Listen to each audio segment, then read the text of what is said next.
आज दिन भर धूप नहीं निकली है। हांड कपड़ा देने वाली ठंड से सभी परेशान हैं। सोहनलाल जी जो गांव का पुराना जमींदार अंगीठी के पास बैठा बैठा सच में डूबा हुआ है। आज उसके मन में कुछ अलग तरह के विचार आ रहे हैं। वह मन ही मन में अपने दोनों बेटों राम जो कि उसका बड़ा बेटा है और श्याम जी उसका छोटा बेटा है, उसके भविष्य के विषय में सोच रहा था। आज उसके मन में अपनी दिवंगत पत्नी से संबंधित सभी घटनाएं, मृत्यु से लेकर अब तक की सारी घटनाएं एक एक करके उसके दिमाग में घूम रही थी कि कैसे उसने अपने दोनों बेटों को मां और पिता दोनों का प्यार देकर अब तक संघर्ष किया है। अब राम का बेटा मोनू एवं श्याम का बेटा सोनू लगभग 10-12 वर्ष के हो चुके हैं। वह अभी सब विचारों में खोया हुआ था, तभी बड़ी बहू की आवाज से उसकी तंद्रा टूटती है। वह देखता है कि उसकी बहू चाय लेकर उसके पास खड़ी है और उसे बड़ी देर से बाबूजी बाबूजी की आवाज लग रही थी। मोहनलाल जी चाय लेते हैं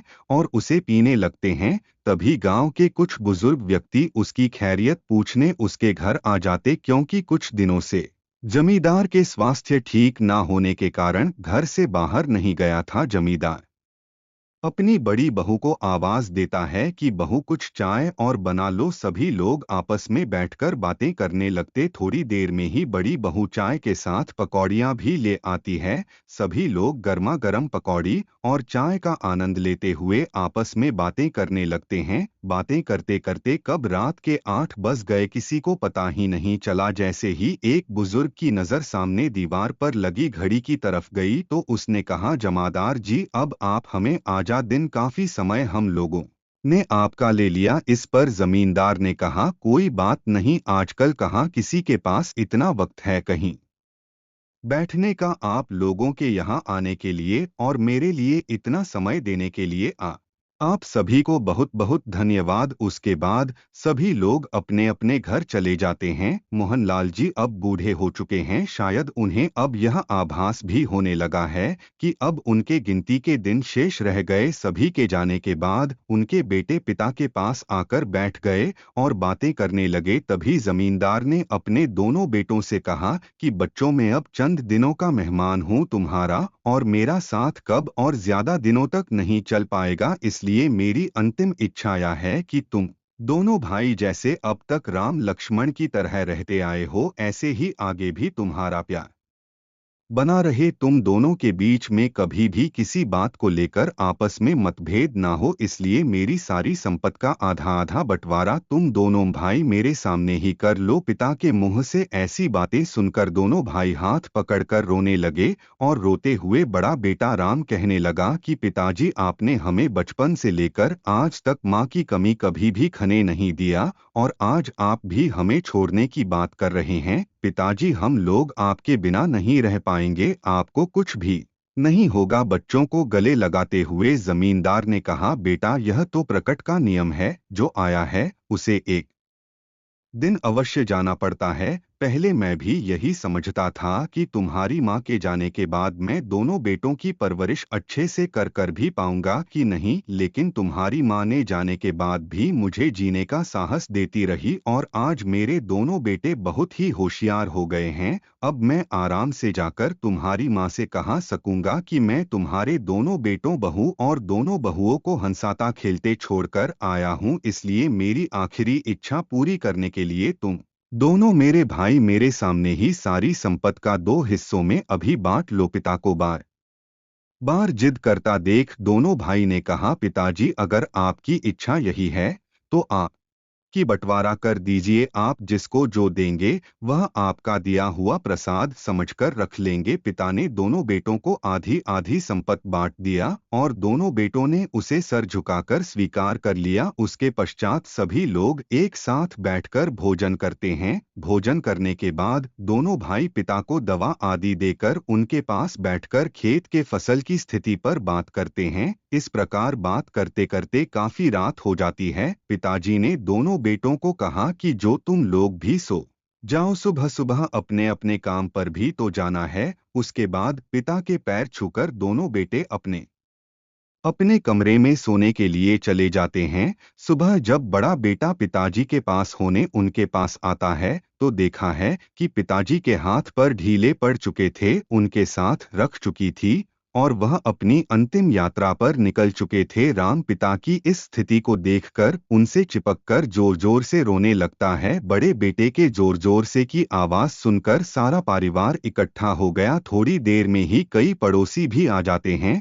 पड़ोस के कुछ बुजुर्ग व्यक्तियों ने दोनों बेटों को दिलासा दिया और आगे क्रियाकर्म की तैयारी करने को कहा। दोनों बेटों ने मिलकर पिता के क्रियाकर्म आदि सब विधि विधान से संपादित किया। पिताजी के गुजर जाने के कुछ दिनों बाद छोटे बेटे श्याम की पत्नी ने अपने पति से कहा, क्यों ना हम लोग अपने गांव की संपत्ति को बेचकर शहर में एक नया घर खरीद लेते और शहर में रहने में से तो मोनू की पढ़ाई बहुत अच्छी तरह से हो जाएगी। श्याम ने कहा कि इसके लिए बड़े भैया से भी पूछना पड़ेगा। इस पर पत्नी ने तुनक कर कहा कि बड़े भाई क्यों चाहेंगे कि आपका बेटा शहर के अच्छे स्कूल में पढ़े, वह तो यही चाहेंगे कि हमारा मोनू भी उनके बेटे सोनू की तरह गांव के छोटे स्कूल में पढ़े। मोनू को भी गांव का स्कूल पसंद नहीं है। आज जिनके पास कुछ भी नहीं है उनके बेटे भी शहर में पढ़ रहे हैं और हम लोग इतने बड़े जमींदार होते हुए भी अपने बच्चों को शहर में नहीं पढ़ पा रहे हैं। इस प्रकार पत्नी और बेटे की जिद को देखकर श्याम ने कहा, ठीक है,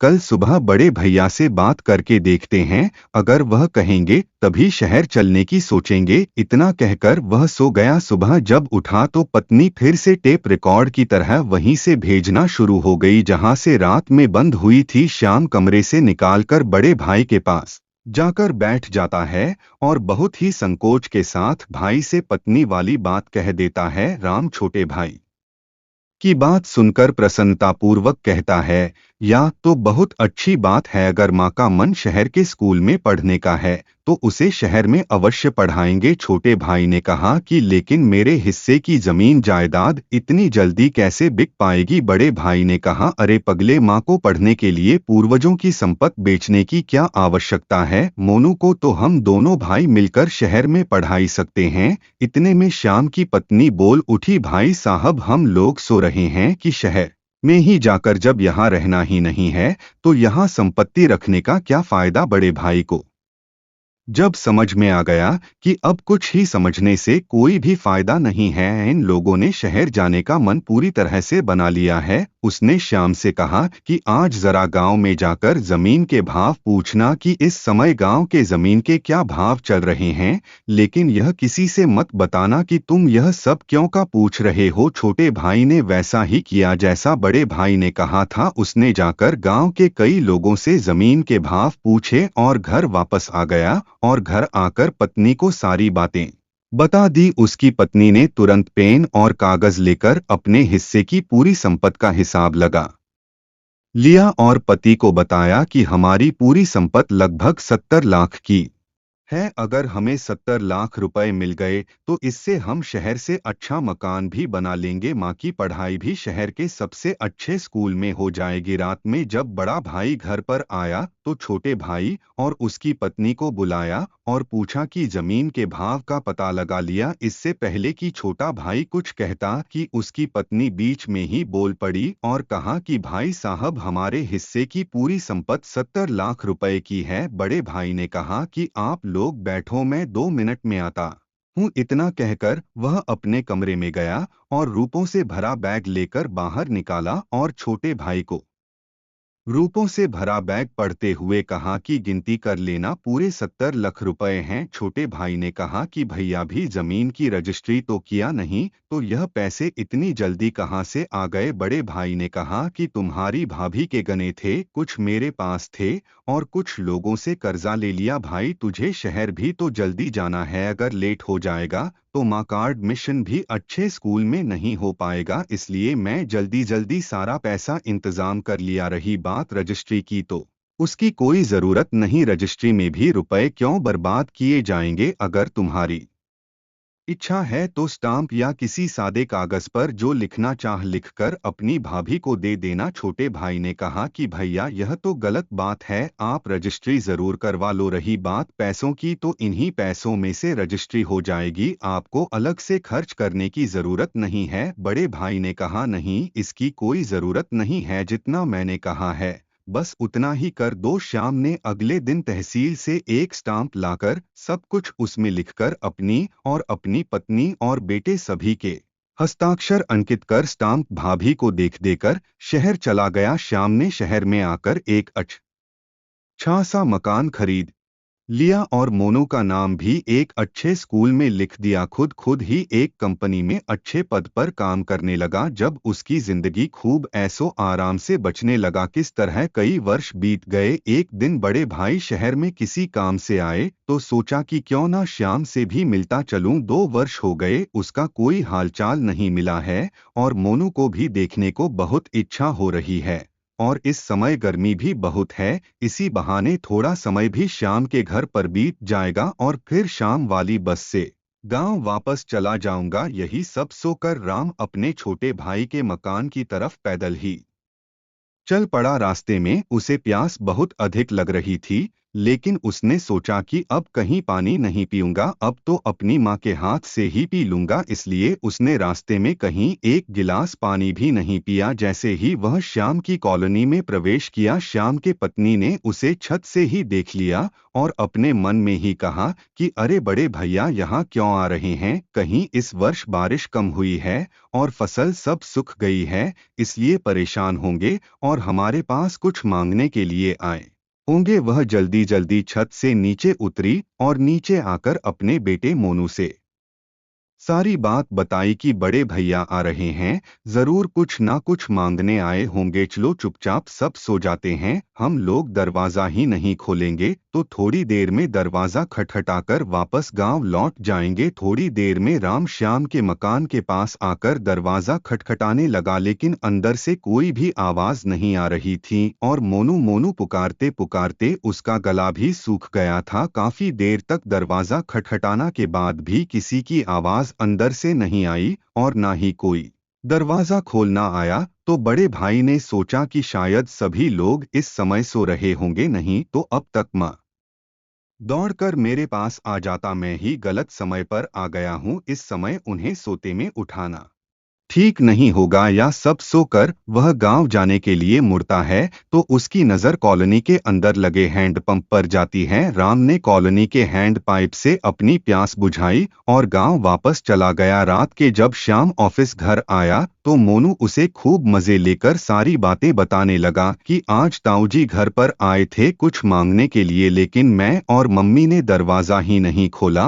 और वह काफी देर तक दरवाजा खटखटा और उसके बाद गांव वापस चले गए। इतना सुनकर श्याम अपनी पत्नी और बच्चे के ऊपर चेक उठाकर, तुम ऐसा लोग कैसे कर सकते हो, बड़े भैया बाहर से पुकारते रहे और तुम लोगों ने दरवाजा ही नहीं खोला। पत्नी भी उल्टा पति के ऊपर गुस्सा करते हुए कहा कि गांव में पड़े रहने के लिए हम लोगों ने तो नहीं कहा था, वह लोग अपनी खुशी से गांव में है तो कष्ट भी अकेले भोगते हैं, हमें कष्ट देने क्यों शहर में आ गए, हमारे पास इतने पैसे नहीं है कि हम सभी की मदद करते रहें। श्याम खून का घूंट पीकर चुपचाप दूसरे कमरे में चला गया और इधर माँ बेटे भी अपने कमरे में सोने चले गए। इस प्रकार धीरे धीरे कई वर्ष बीत गए। अब तो मोनू की शादी भी हो चुकी थी और उसे एक बेटा भी है, सभी उससे प्यार से मंकू बुलाते हैं। श्याम भी अब स्वास्थ्य की वजह से ऑफिस जाना बंद कर दिया। मोनू अब एक बड़ी कंपनी का मैनेजर है, अब वह बहुत अच्छा वेतन पा रहा है।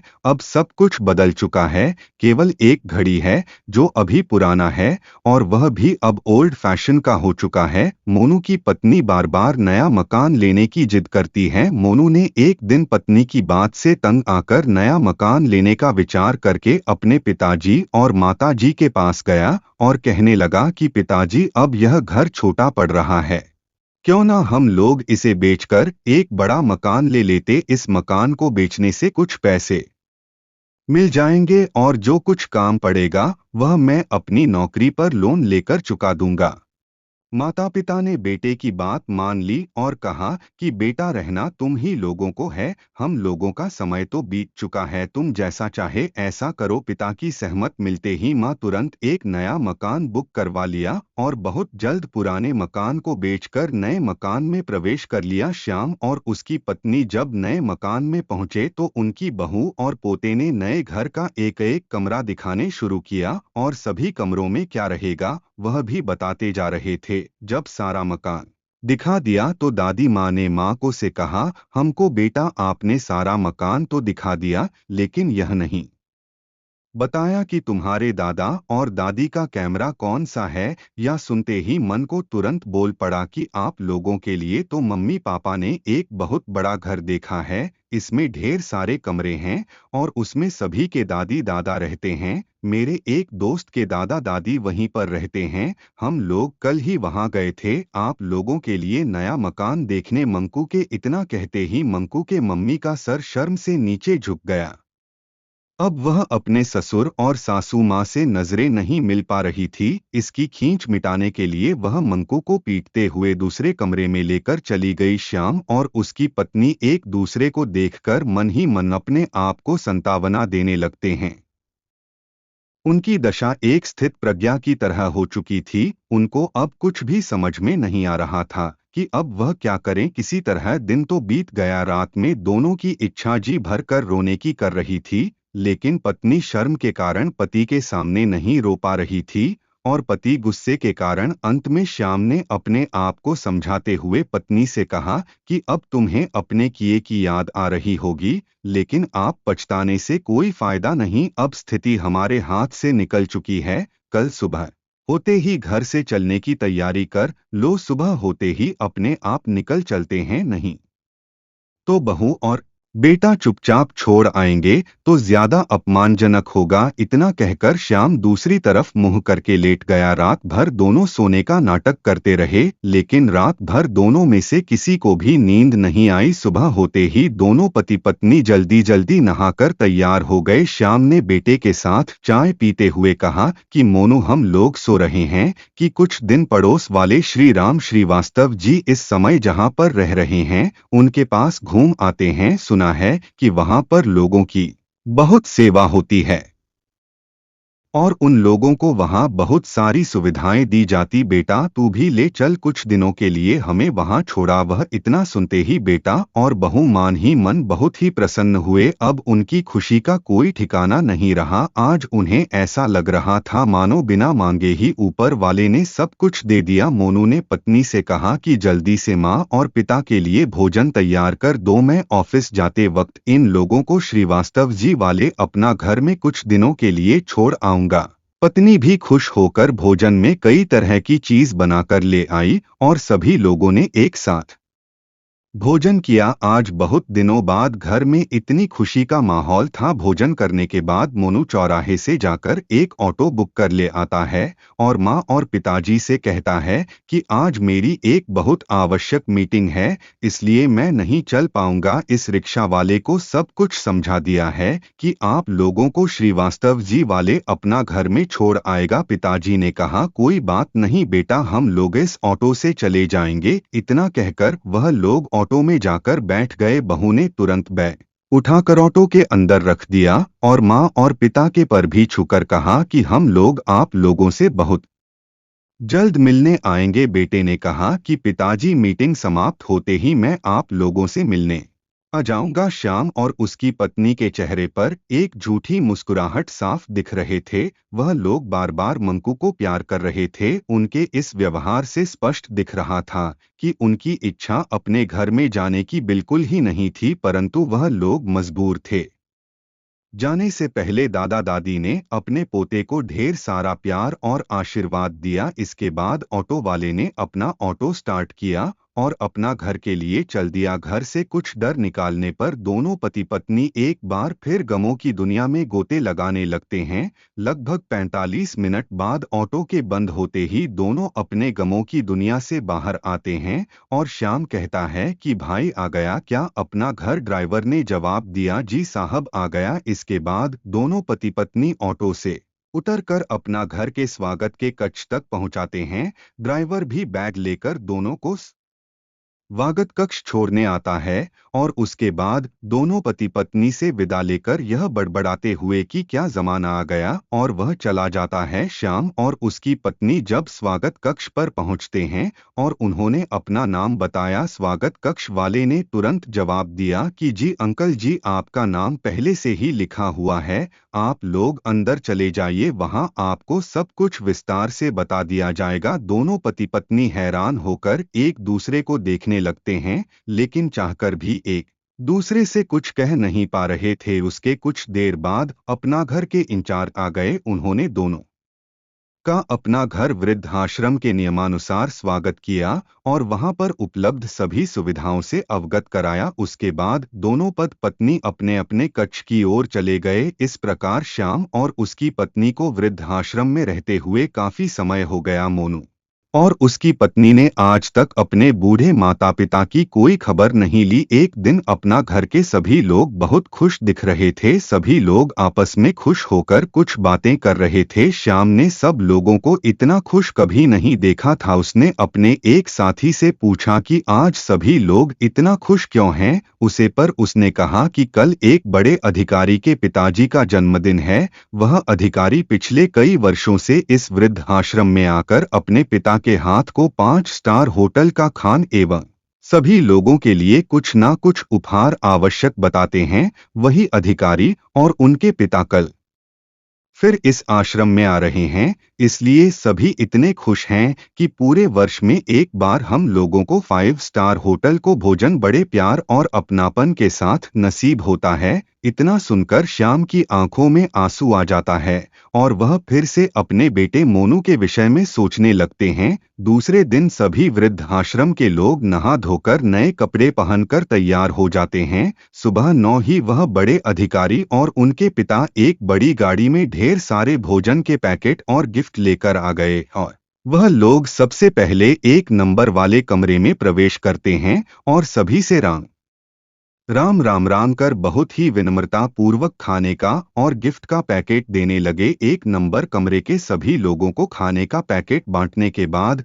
जब वह लोग 2 नंबर वाले कमरे में आते हैं तो सबसे पहले उनकी मुलाकात श्याम से होती है। श्याम सर नीचे करके बैठा हुआ था। अधिकारी के पिता ने जैसे ही उसे राम करके खान एवं गिफ्ट का पैकेट पकड़ने लगा, श्याम आवाज सुनकर चौंक उठता है और उनकी नजर तुरंत अधिकारी के पिता के चेहरे पर गई। दोनों ही एक दूसरे को देखकर चौंक उठाते हैं और श्याम का चेहरा शर्म से नीला पड़ जाता है और उसकी इच्छा इस समय जमीन में गड़ जाने की हो रही थी। अधिकारी के आंखों से आंसुओं की धारा निकल पड़ती है। वह बड़ा अधिकारी भी पिता के साथ साथ हाथ जोड़कर रोता जा रहा था, क्योंकि सामने वाला व्यक्ति कोई और नहीं, खुद उसका सगा चाचा था। बड़े भाई ने रोते हुए श्याम को अपने गले से लगा लिया और कहा कि श्याम, तू यहाँ पर है, तूने मुझे कभी बताया भी नहीं। अरे पगले, तूने मुझे इस लायक भी नहीं समझा कि अपने बड़े भाई को एक बार याद कर ले। अरे तेरा गांव में सब कुछ आज भी वैसा ही है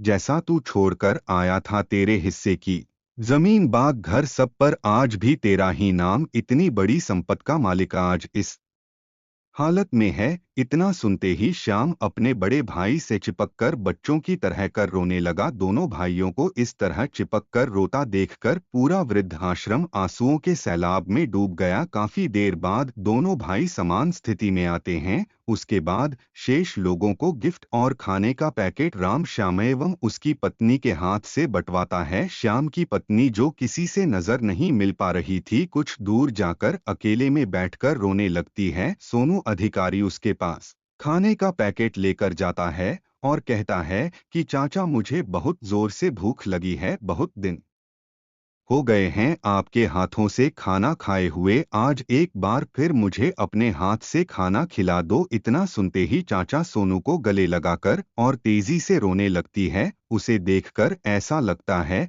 कि आज अपने सारी गलतियों को इन्हीं आंसुओं से धो देना चाहती। इसके बाद सोनू चाचा के हाथ से खाना खाता है और अपने हाथ से चाचा को खाना खिला है। दोनों लोग खाते खाते रोटी जा रहे थे। उधर दोनों भाइयों की स्थिति भी कुछ इसी तरह की थी। वह दोनों भाई भी एक दूसरे को खाना खिला रहे थे। और दोनों रोटी भी जा रहे थे। दोनों भाइयों का ऐसा प्रेम देखकर वृद्धाश्रम के सभी लोग भाव विभोर होकर रोने लगते हैं और सोचते हैं कि इस दुनिया में एक भाई ऐसा भी है। इस प्रकार भोजन करने के बाद राम ने अपने बेटे से कहा कि जो चाचा चाची के बैग उठा कर ले आओ और जो भी वृद्ध आश्रम के कागजी कार्यवाही हूँ उसे पूरा करो। सोनू तुरंत जाकर वृद्ध आश्रम की कार्यवाही पूरी की चाची चाची के बैग लाता है और उन्हें गाड़ी में रखवा देता है। श्याम और उसकी पत्नी शर्म की वजह से आप गांव नहीं जाना चाहते, लेकिन श्याम के लिए बड़े भाई का आदेश आज भी ब्रह्मा वाक्य था। वह चाह कर भी बड़े भाई की बात को नहीं कट सका और बड़े भाई के साथ गाड़ी में जाकर बैठ गया और सभी लोग गांव के लिए निकल पड़े। गांव पहुंचकर श्याम देखा देखा है कि वहां अभी उसका कैमरा एवं उसका सारा सामान जैसा छोड़कर गया था वहीं पर वैसा ही रखा हुआ है।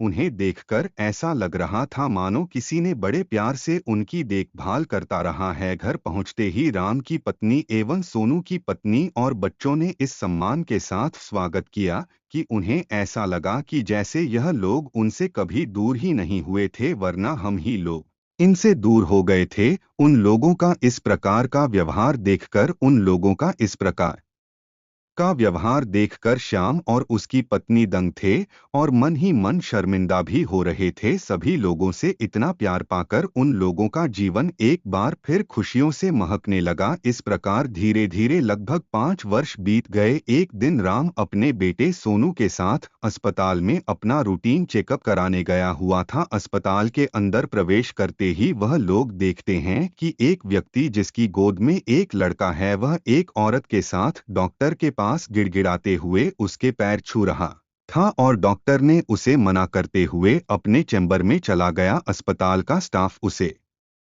व्यक्ति को पढ़कर गेट के बाहर के तरफ ला रहे थे। राम से यह सब नहीं देखा जा रहा था। उसने उसे व्यक्ति से पूछा कि क्या हुआ है इस बच्चे को। जैसे ही उसे व्यक्ति एवं राम का चेहरा एक दूसरे की तरफ मुड़ता है तो दोनों आश्चर्यचकित रह जाते हैं। राम कहता है मोनू बेटा तुम। मोनू राम के चरणों में गिर पड़ता है और कहता है कि ताऊजी मेरे बेटे को बचा लो, इसके दिल में छेद है, आज इसका ऑपरेशन होना, मेरे पास कुछ पैसे कम है इसलिए डॉक्टर इसका ऑपरेशन नहीं कर रहे हैं। राम ने मोनू को शांत करते हुए कहा कि चुप हो जाओ, अभी हम लोग डॉक्टर से बात करके इसके ऑपरेशन का प्रबंध करते हैं। और सभी लोग डॉक्टर के चैम्बर की ओर चल देते हैं। डॉक्टर के चैम्बर में प्रवेश करते ही डॉक्टर अपनी सीट पर से उठकर कहता है कि आई सर। इस पर सोनू कहता है कि डॉक्टर साहब पहले आप मेरे भतीजे के ऑपरेशन का तुरंत प्रबंध कीजिए। डॉक्टर ने कहा सर यह आपका भतीजा है। इस पर सोनू कहता है कि परिचय का काम बाद में होगा, पहले आप ऑपरेशन की व्यवस्था करिए। डॉक्टर तुरंत अपने सहायक को बुलाकर मनको का ऑपरेशन थिएटर में ले जाकर पूरी तैयारी करने को कहता है और खुद डॉक्टर को तुरंत अस्पताल में आने के लिए फोन करने लगता है। थोड़ी ही देर में सभी डॉक्टर आ जाते हैं और लगभग 1 घंटे तक मंकू को ऑपरेशन चलता है। कुछ देर में वह डॉक्टर ऑपरेशन थिएटर से निकलता है और सभी को ऑपरेशन सफल होने की खुशखबरी सुनाता है। मोनू और उसकी पत्नी एक बार फिर अपने तू और बड़े भाई के पैरों में गिरकर रोने लगते हैं। राम पूछता है कि मोनू बेटा तुम तो एक बड़ी कंपनी में मैनेजर थे, तुम्हारी यह स्थिति कैसे हुई। माँ बताता है कि कंपनी को बहुत बड़ा घाट लगने के कारण वह बंद हो गई और मकान का लोन चुकाने के कारण घर भी बिक गया और हम लोग सड़क पर आ गए और यह सब हमारे कर्मों का ही फल है। हम लोगों ने माँ और पिता के साथ अच्छा व्यवहार नहीं किया, उन्हें ले जाकर वृद्ध आश्रम में छोड़ आए। उन लोगों के घर से जाते ही हम लोगों को एक साथ कई विपत्तियों का सामना करना पड़ा और अंत में आज इस स्थिति में आ गए। ताऊ जी हम लोगों को माफ कर दो, हम लोग अपने सुख के चक्कर में अंधे हो गए थे। आज माँ और पिताजी पता नहीं वृद्ध आश्रम में किस हाल में होंगे, हम लोग कभी उनका हाल जानने भी उनके पास तक नहीं गए। उन्हीं कर्मों का फल आज हम लोग भुगत रहे हैं। इतना कहकर मैं फूटकर रोने लगा। राम ने कहा तुमने बहुत गलत किया है अपने माँ बाप के साथ, लेकिन तुम्हारे इन पश्चाताप से, आपके आंसुओं से तुम्हारे पाप कुछ कम आवश्यक हो जाएंगे। थोड़ी देर बाद मंकू को भी होश आ गया। आप सभी लोग बहुत खुश थे। राम ने कुछ पैसे माँ की जेब में डालते हुए कहा, अब हम लोग गांव जा रहे हैं। सोनू तुम्हारा हालचाल लेने रोज आता रहेगा। मैं जिस दिन मंकू डिस्चार्ज होगा उसे दिन फिर आऊंगा। इतना कहकर गांव चले जाते हैं। 7 दिन बाद जब अंको को अस्पताल से डिस्चार्ज होता है तो राम फिर आता है और मोनू और उसकी पत्नी को गांव चलने के लिए कहता है। मोनू कहता है कि ताऊजी, गांव में तो हमारा आप कुछ भी नहीं है, वहां का सब कुछ तो हम लोगों ने काफी पहले मैच दिया है।